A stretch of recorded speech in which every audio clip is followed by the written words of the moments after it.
just gonna go have a look and see if he's a shooter.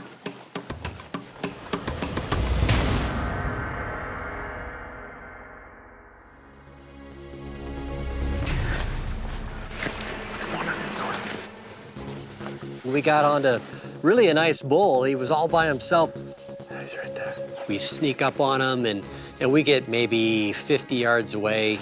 It's a nice old bull, yeah. Nice old bull. Nice drops on him. He was a good bull. Anywhere else you would shoot that bull. But here, early in the hunt, we just decided to pass. Big, heavy boss, nice drops. Not super wide, but wide enough to shoot.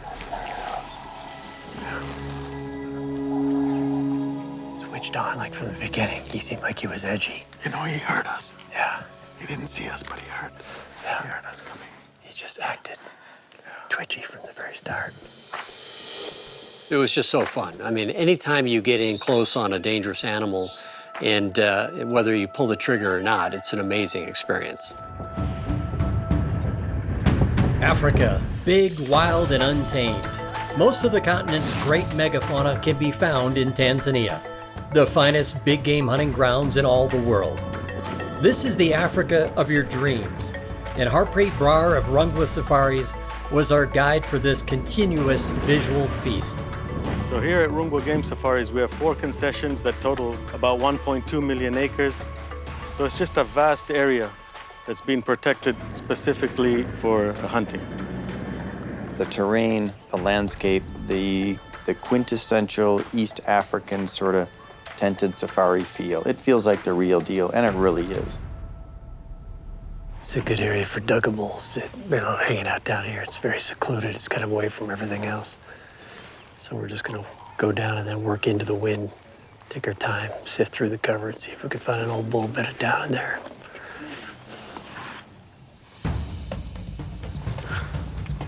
Cape buffalo to me are kind of everything you're looking for in a game animal. I mean, they're tough, they're really difficult to bring down just because they're shock absorbers for lead. This is a 1-ton beast. The genes of this animal has been honed over thousands of years by the predator base that's in the same ecosystem. Scarred up face. You can tell if you were a lion chasing that herd, he'd be the one coming after you. The older the animal, the greater the trophy. Whether or not the horn's coming down, the antlers are shrinking, doesn't really much matter to me. It's the old animal that I'm after. Cape buffalo are known as Black Death and the Widowmaker. The morbid nicknames are well earned, and these massive beasts are responsible for more than 200 deaths per year. When going after Cape buffalo, 2 guns are better than 1, and 3, well, they're better than 2. Earlier on our safari, I backed up Steve Hicks on his buffalo hunt, which was going to plan until it wasn't. I mean, it was a dream bull, and he was standing there under the thicket. Okay, when you're ready, take him. All right, you guys ready? Here we go. And he hammers that sucker. I just see him buck up. It runs off. There we go. Yeah, he's hit hard. So that gave us some really good confidence that he was going to be down soon. And we must have followed the blood trail for about 60 yards, and it went into this big thicket. Oh, there he is. Here, there.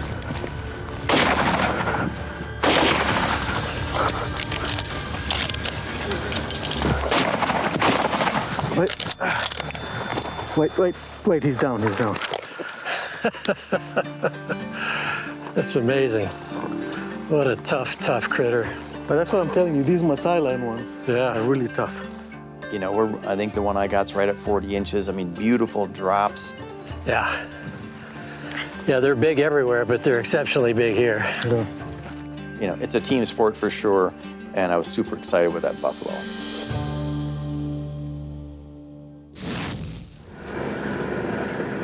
I mean, all buffalo are big, but these are crazy big.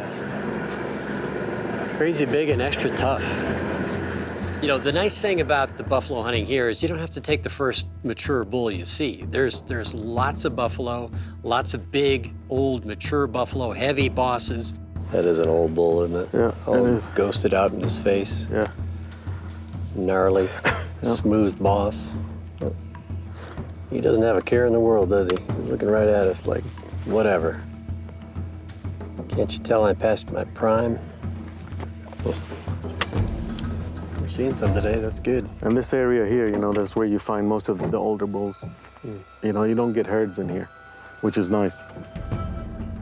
And there's so many of them around here, but it's so fun to see these buffalo and you know, not really know if you want to go after them in a serious way, but you want to get in tight. You want to be able to see, all right, is it truly as big as you hope it is, or is it something you're going to let live another day? Let's go really quietly. Just that whole experience of getting in tight on so many animals is really a unique part of the hunting here in Rungwa. He's very flat. We could do better than that. Yeah, I think we should leave this one.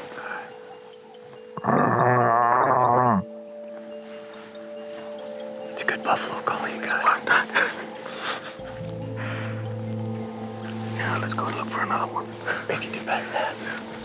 We've passed on better than that already. It's fun, though.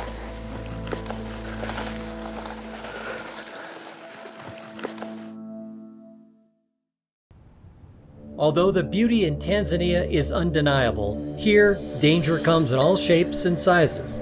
While buffalo has most of our attention, we are not necessarily on top of the food chain. There's a lion here. Lion. We were stalking buffalo, and the lions were stalking us. In Africa, you always need to be alert, keep your head on a swivel, and watch where you step. It's a puff adder. They're hematoxic. Means that if it bites you, you know, you'll start bleeding and it'll rot the flesh. It's one of the snakes you don't want to mess with. This land is full of critters that you really don't want to get bitten by, in all different sizes, from lions to snakes to insects. These are just pepper ticks. You get them in the grass after the rainy season, especially when you have some long grass. But just flick them off, carry on. Yes, it's easy to get lost in the many critters that want to bite you or burrow into your skin, but facing danger is a way of life for all living things in Africa. And when hunting Cape buffalo, you do not run from danger, you walk right into it. So we got into this grassy sort of hillside and swale, and It was right here. one of the trackers says, you know, there's a buff down here. So we quickly got off the truck and loaded our guns. You know, it was getting later on in the day, so we knew we had to move fast before it got back into the thickets, you know, when the heat comes out. And then just as we kind of came through these little undulations, I could see this black mass behind the grass. It's a very nice bull. It's a good bull. And then he cleared enough, I could see his horns, and He's 100 yards. Harpreet said, look, that's a good buffalo. Let's try and take him. You have to wait a little bit because he's in the grass. So we just worked in and we were very patient. He was all by himself as well. The difference was he wasn't bedded down. He wasn't just relaxed and looking around. He was feeding, so his head was down in the grass.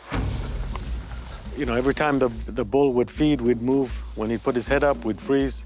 So it was kind of a challenging stalk, and it was a lot of fun. We had the wind just perfectly in our face, so it was one of those, as long as we don't screw up here and snap a branch or something as we're walking through the grass, we should be able to get into range. When we got to about 60 yards, Wait till he's broadside here.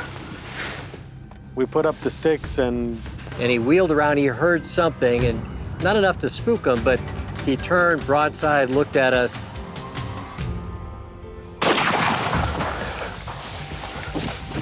Here, wait. Here, wait.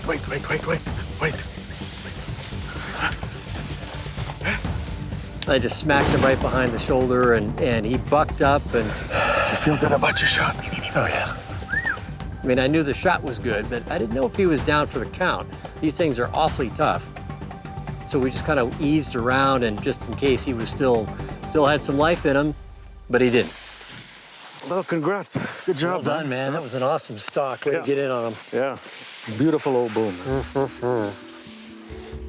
Yeah, gnarly old bugger. Look at that. Wow.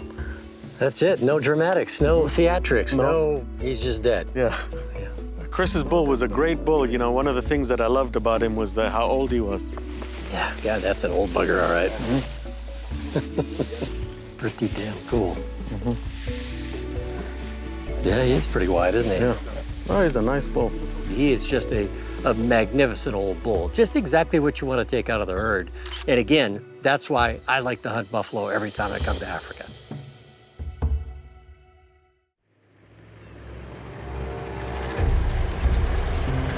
As great as Tanzania is, and all the great management they've done here, the expansion of the park system and the wildlife reserves throughout Tanzania, they've got challenges. They've got challenges like every other country in Africa. They've got a lot of people now and a lot of Maasai, a burgeoning population. And Maasai basically have cattle as a currency. They don't slaughter their cattle. They just continually grow their herd. But the consequence of that is cattle have really taken over a lot of these areas. Cattle is the worst thing for conservation. It just changes the landscape, all the grasslands. It's a pity. You know, the two can't coexist in these numbers. You get overgrazing, and that land is completely useless. It turns into a desert. So at the end of the day, nobody wins.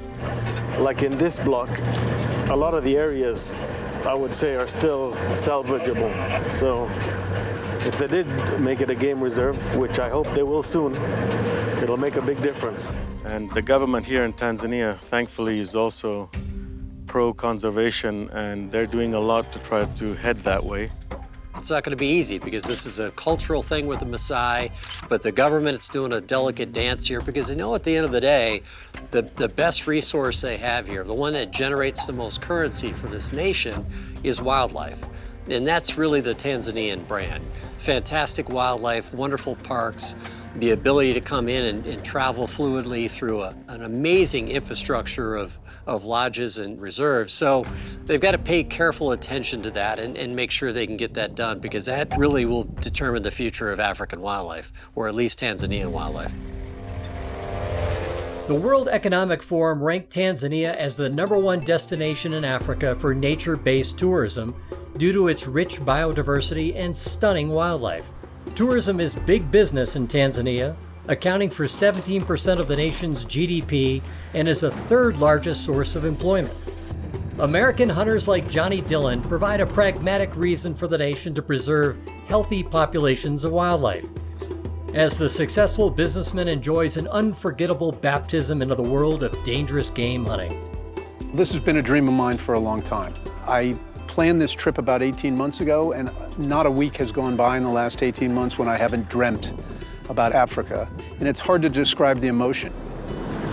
It's such a different place, and such an overwhelming place in terms of the natural beauty and the animals. It's been very emotional. Getting over here, buffalo was top on his list, and so joining his buffalo hunt and just seeing him kind of get immersed in following a herd. On this hunt, I now play the role of backup to Johnny Dillon as he takes center stage with guide Daniel Moore. I thought I saw two. I want to see if there's another one. This one's a shootable bull. Nothing contested, to be honest. Would he be 40, 38? No. For me, having a front row seat and following a hunter going after his very first dangerous game animal is almost as thrilling as the hunt itself. Johnny has taken his share of North American birds and big game, but this is his first African safari. And before he embarked on this epic adventure, he put pen to paper to articulate the anticipation and the thrill of this kind of hunt. As I now approach my 65th birthday, I've come to value and appreciate the adventures I've had fishing and hunting more and more. My love of nature has grown, and as I reflect on this, I intend to spend as much of my time outdoors as possible in the next stage of my life. I have dreamt of following in the footsteps of Teddy Roosevelt, my favorite president, and Ernest Hemingway, my favorite writer, both of whom loved Africa and had many trips there. It's all about the miles in Buffalo. How many miles? I am not going to Africa to get animal trophies, although I'm sure I will get some. I am going because it seems like the biggest adventure I can imagine. I can't wait for Africa.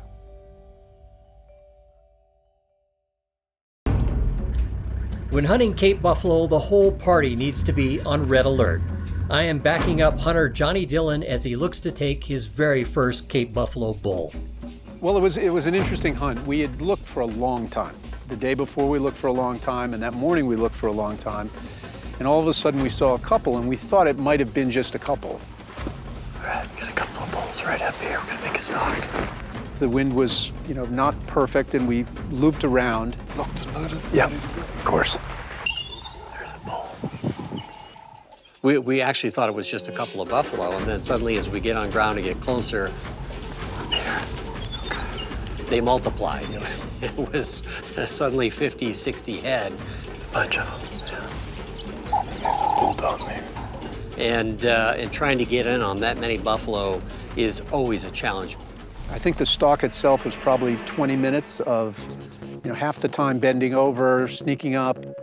We got Johnny up on sticks, and then it was just a game of wait and see. Would there be one of the bulls? There was only 2 bulls in that herd that we could identify that were worth taking. Bull on the right. But there were 5 or 10 other buffalo around that bull. So we probably had 20 eyeballs on us for a long time. And it was probably 10, 15 minutes, and finally this old bull steps out from the right, and He's behind the tree. He just has to take a step. And Johnny's just not going to take a shot that he's not comfortable with. It had to be a good broadside shot, or at least a very solid quartering shot. There he goes. Oh, he's facing us. Yeah, I know. And that was super exciting. And then when the bull lined up on me, I just kept waiting to get a shot and hoping that he would quarter or go broadside. If he moves his head right, I'm gonna take it. Ready?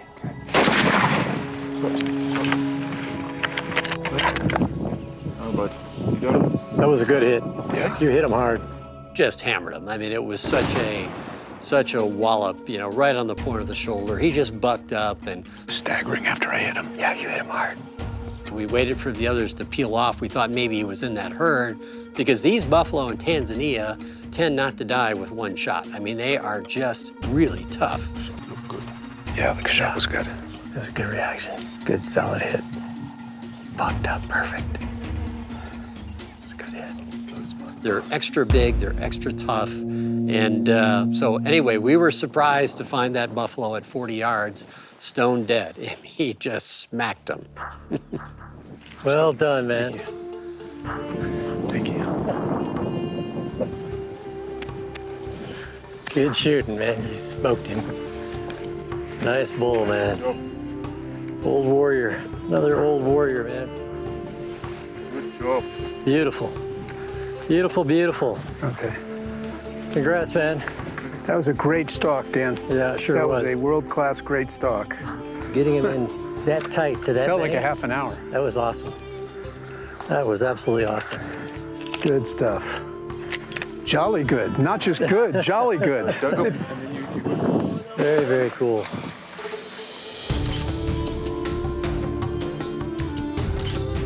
And when you take somebody for the first time, you get to experience it again for the first time through their eyes. And it's just such a fun, rewarding kind of thing to see somebody, be baptized in the way of African safari.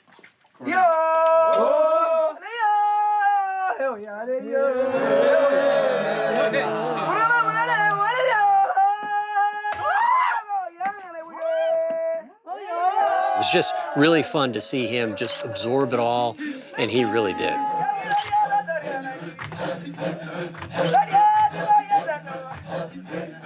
Ready,